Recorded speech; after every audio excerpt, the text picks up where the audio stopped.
Okay, I think I kicked off this career of mine, I think, as a child actor. Um, I first appeared in the Children's Film Foundation. For those who grew up in England, they would know that there was Saturday morning pictures. This is before there were children's TV programs on television. So Saturday afternoon, kids would go along to the local cinema where the CFF would do films for children. And I started as an actor in something called The Magnificent Six and a Half.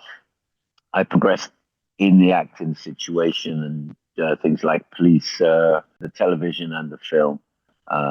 Diamonds Are Forever, that's a James Bond movie. And then I got to the age where there's no parts at this time. We are talking about late 60s, early 70s.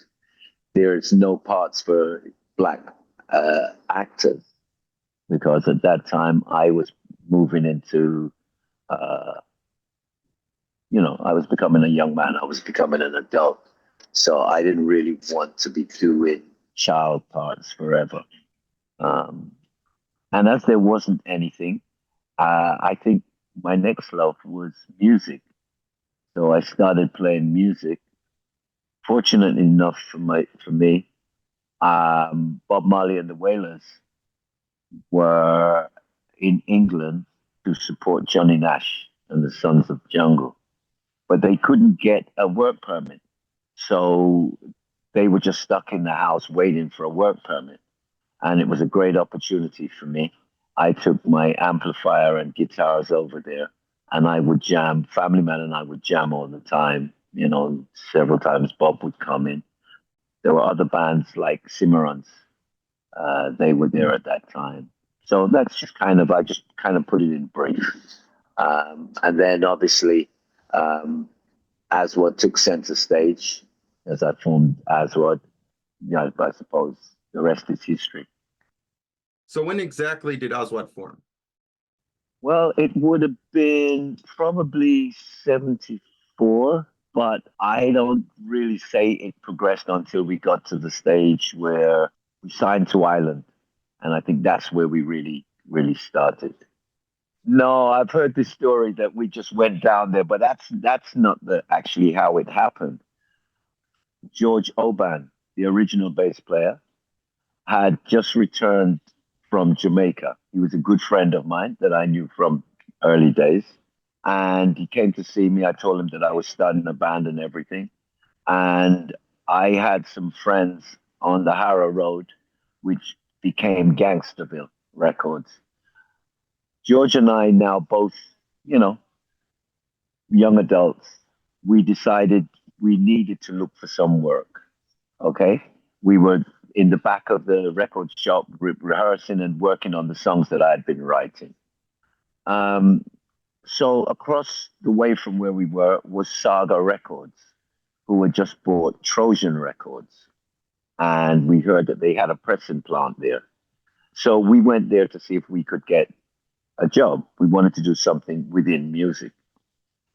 Unfortunately, or should I say, fortunately for us, they didn't have any availability. They had no work. So on the way back to the shop, I turned to George and I said, look, if we're going to do this, let's just go for it. Let's just do it. This is the time there was no mobile phones or anything. You had to either go into a phone box or what I did at that time was to stop in at a laundrette and they had a phone in there. So I got the number for Island. I called Island and spoke to Penny, who was Richard Williams's PR. We had an appointment, and George and I went down. We played some of the tracks because we had gone into studio and recorded some things. The second meeting was the time when the rest of the band came in, but Drummy he was 16 at that time. So we had to arrange that meeting around Drummy being able to come from school. So that's the actual story of how it happened. We then, Richard Williams put us in the studio and said, right, do some demos. And he obviously played it to Chris. Chris liked it, and then that's how we signed with Island. Now, either before or during the recording of Hewlett, that was also when Aswad went to Jamaica for the first time, right? No, we went to our first trip to Jamaica as a band was in 1977. We had just done Burning Spears live tour and the album Burning Spear Live. And the idea then was, look, well, how do we progress from there? And we thought, okay, let's go to Jamaica to record. And late 77, this was around December time, I suppose, we went to Jamaica to record in Harry J. So we recorded in Harry J studio. And speaking of Burning Spear, that is you on Marcus Children, right? Yeah, Marcus Children, The Whole of We Suffer. Yeah, we did that. We recorded that with him. Yeah. And obviously the live album, Burning Spear Live, that was a whole original group that played on that. I mean, my thing was while forming the band was that we are not a backing band. We were never going to be a backing band. One of the things I think Drummy came one time to the record shop and he told me, oh, I'm playing with the steel band, I'm playing with this. And I said, no, listen, this is a serious band. If you're working with this band, that's it. But I think my thoughts were most English bands, that was what they wanted to do, just to be a backing band for the artists coming from Jamaica. But my thoughts were we're going to tell our own story. And so it was important for us to be a band in our own right and not a backing band. I think when the news came that Burning Spear didn't have a band and he needed a band to work with, I think I thought, okay, people know us now, we've established our name. But then again, also it was like Burning Spear is Burning Spear. This man is a legend. And yeah, we agreed to do it. You know what I mean? I was reminded while being in Jamaica now that we did a gig in late '77 at a place called the House of Chen. It was promoted by Lucien Chen. And during that concert, we called out Burning Spear. And lots of people in late '77 hadn't seen Burning Spear. You know, we probably had that one album of Burning Spear, you know. And do you know what Hewlett means? Yeah, that's the number 2 in Amrik, right? Yeah, you got it. You Right. got it. A lot of people don't know that. That's why I had to check with you, you know. And if you look at the way that Hewlett's written, I put a number 2 there. So just look at the second side of the H. If you look at it now, every time you look at it, you'll go, okay, I can see it. It's number 2. I mean, we were breaking down that thing that the music coming from England wasn't authentic. It wasn't, you know, it wasn't good music. And I'm glad to say that while I was here, I received one of the awards from Juria. And that's one of the sweetest things to know that coming from that time in history to be recognized in Jamaica, the birth of the music is, yeah, I love it. These guys. Yeah, you really did accomplish something that I can imagine at the time was thought to be impossible. Thought to be impossible. But I think things like working with Burning Spear, people kind of went, it's got to be a Jamaican band. It's a Jamaican band. And then they found out it was an English band. And then while doing the film Babylon, Dennis was chosen to do the soundtrack, Dennis Bovell. And obviously, because of my position in the film, I fought for it. And I said, look, no, I can't be here and there's music and Aswad's not playing a part of it. So I think to pacify me, they said, all right, you do the dub, right? You do the dub. And obviously we did the dub, and then the dub did exactly like they say, it does exactly what it says on the can. I think Shaka heard it during filming and ran over and said, "What is that? No, I need a cut of that now." And Shaka's won competitions with Warrior Charge. So giving thanks again. Yeah. Some people said Yabby You. Some people said well, it was, everybody believed it was um, music made in Jamaica. And with the song Hey Ja Children, that was just a dub. There was not an actual vocal cut of it. There was a vocal, but the idea is that was to we done those two tracks at the same time. And the situation, I was filming in the daytime, like starting from like 4:30, 5 o'clock. By the time I got to the film studio, we would start working. And then I would then go to the studio after a day's work, and then we would be recorded at night. I mean, back in those days, we used what's called downtime in the studios. And that would be when the studios are not being used. It's a little bit cheaper. So, yeah, both of those were made at that time. And the idea were they were dubs. So we didn't concentrate on the vocals that much. But there was a vocal cut of it. But as I said, it was just made to be a dub. So So after Hewlett and the Showcase compilation, you ended up leaving Island. But what was the decision to sign to CBS?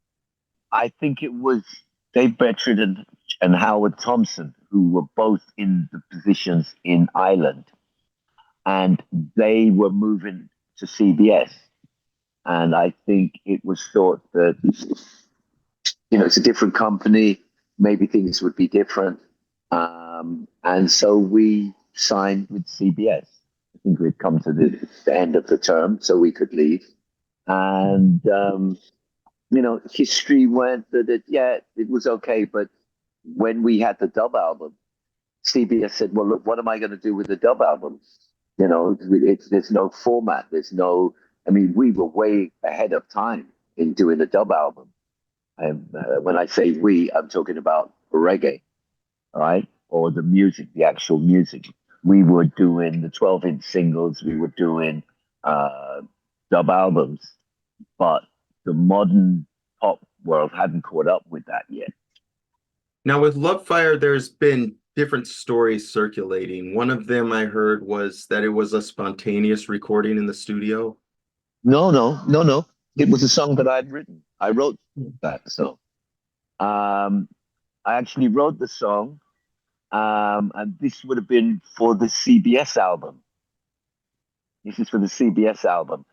And I remember we were in the CBS studios in Golden Square. Golden Square is somewhere near Tottenham Court Road. Um, and George, who was the bass player at that time, was playing a different line. And I called from the studio and I said, no, give me a different line. And he says, well, look, come and give me an idea of what you mean. And I went out and I played boom, boom, boom, boom, boom, boom, boom. Because it's not really a bass line. It's a guitar line, if anything. It's not really a bass line. And then there was a Prophet 5. And then Tony doubled the bass line with the Prophet 5. And then the great Trummy Vin Gordon, he gave us the horn line, right? So yes, it was a song that was known, and it was already written before we actually, recorded it. Drummy and Tony would go off and play with other artists. I would, I couldn't do that because as soon as you saw me, you went, "Oh, that's Aswad." So they went to play with Dennis Brown. So during the sound check, they started playing Love Fire. Dennis Brown heard it and said, "Oh my gosh, I love that. What is it?" And they came and said, "Dennis loves it." He said, "Okay, let's record it." And he had just come back from Ethiopia. Okay. And he then recorded Promised Land on. It was the backing track, the original backing track. So that would have been where it may have been taken, that we went to studio and didn't know what we were going to do. The most fascinating part about this rendition of Natural Progression was how there was three different horn sections layered over each other. Yeah, it was a different vibe. We just flowed different. I think one of the things that moved that progression the way it did, we wanted to celebrate a band called Samandi. You know that band? Yes. Now, Michael Rose was very, very active within that. Our saxophone player. Mammy Rose, yeah. It's an album that I had years ago. I loved the album. And we did ba ba da da ba together. That's on the album. And I think it led Natural Progression into that kind of style. So I think we've always been willing to try things and move things into different directions. And so it's I love that you love it, you know. And when was the Simba label formed? The Simba label formed. We had been thinking about doing a label. At one point, was thinking about building a studio, but we were working and recording some artists in Channel One, and the next thing, yeah, we wanted to put them out, and the Simba label came about. Also, the Simba label was the label that we put the dub album, New Chapter of Dub, out on. So we probably had it just before, because the dub album would have come out, yeah, in the early 80s. Possibly the dub album was the first thing that we put on the Simba label. And then when we were in Jamaica, what we recorded there, we put out on the Simba label too. I really have to ask you about the song Bloody City with Dennis Brown. Well, Dennis being a friend, he just one day he said, "Listen, man, I have a song I want to record." And we all went down to the studio and then recorded the track. Great track, but you don't hear it that often. Now, I always preferred Bloody City over Promised Land when it came to the Dennis Brown tracks, because Bloody City seemed to have more complexity to the lyrics. Promised Land seemed more improvised. Yeah, I hear you. I hear you. And I think what happens, Dennis had a track called Bloody City. He's got another track called Bloody City. And sometimes you look for it and you find this track instead of that one. And they've both got that doom, doom, doom, doom, doom, doom, that slow vibe, you know? Now, how did the song 13 Dead come about with Johnny Osborne? Yeah, 13 Dead came about. Johnny and I were in Birmingham, in the north of England, because he was staying by us. And it was just a vibe. Listen, we have to record something together. And at that time, that incident happened. It was a dance, and somebody had firebombed the place, and like 30 people died. That was the inspiration for that song, 13 Dead. It was used just the other day in a TV program about that incident. And that's a young black director, Steve McQueen, and that was part of the series. Yeah, shortly after you did Not Satisfied, and you mentioned the CBS rejecting the dub album, you ended up signing back to Island. Well, what happened is when they obviously they didn't take it, they had the first option. Um, Island was a good choice. We still had good relationships with Island and using the studio. I mean, Dennis Brown was recorded in Simping Basin Street, which was the other Island studio. And there was a other studio in Hammersmith, which was more of the rehearsal spot and the company. So yeah, I'm going back to the point that we had good relations with Island. We put it on our own label, distributed by the Island situation, which was better for us.